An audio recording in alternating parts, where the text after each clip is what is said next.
Набыццё новага лічбавага друкарскага абсталявання коштам каля 700 тысяч еўра прафінансаваў інавацыйны фонд брэсцкага аблвыканкама. Але ўжо зараз бачна, што патрачаны сродкі не дарма. У дызайне тканіны прадпрыемства атрымала практычна неабмежаваныя магчымасці.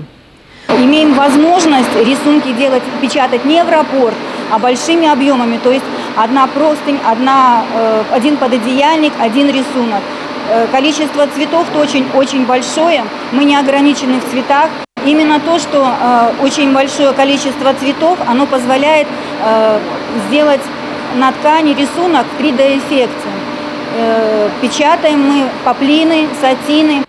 Новая машина выдае на тканіне выразную якасную выяву якога заўгодна малюнка ці фотаздымка, прычым імгненна. Ніякага параўнання са старым ратацыйным абсталяваннем, якое абслугоўваюць адразу некалькі чалавек, ідзе на замену малюнка спатрэбіцца больш за гадзіну. На старой машине нужно было, чтобы поменять рисунок, нужно было снять шаблоны, помыть в мойке специальной, помыть ракли, помыть насосы. И далее собирается новый рисунок, тот же процесс. Шаблоны ложатся, ракли, краска закачивается, и потом происходит процесс трафления, подгоняется рисунок. А здесь, как большой принтер, составляется очередь печати и печатается. Асваенне унікальных тэхналогій лічбавага друку далёка не першы, не апошні крок на шляху маштабнай мадэрнізацыі, якая вядзецца на прадпрыемстве ўжо 3 гады. За тот период было установлено порядка 200 единиц сложно-технического оборудования. Фактически мы построили новые технологические цепочки, новая отделочная фабрика, новое прядельное оборудование. И, в общем-то, мы каждый год на сегодняшний день дополнительно вводим какое-то оборудование.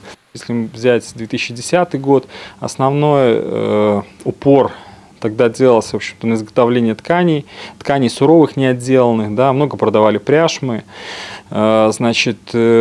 Благодаря модернизации, в общем-то, мы изменили, получили законченный продукт, больше добавленной стоимостью. Новое абсталяванне тэхналогіі дазволілі значна пашырыць рынкі збыту. За 10 месяцаў года экспорт склаў больш за 45%. За мяжу реализована продукции больше, чем на 15 миллионов долларов. Первая задача была, конечно, отвоевать внутренний рынок. И с этой задачей считаю, что мы справились. На сегодняшний день мы занимаем порядка 50% объема внутреннего рынка. И следующая задача, конечно, был экспорт. В этом году рост экспорта будет где-то в 1,5 раза больше, чем в прошлом году. Это 150-160%. Достаточно активно работаем как с традиционными рынками. Это Россия, Украина, Казахстан. Так и, в общем-то, с новыми для нас рынками. Это Южная Америка.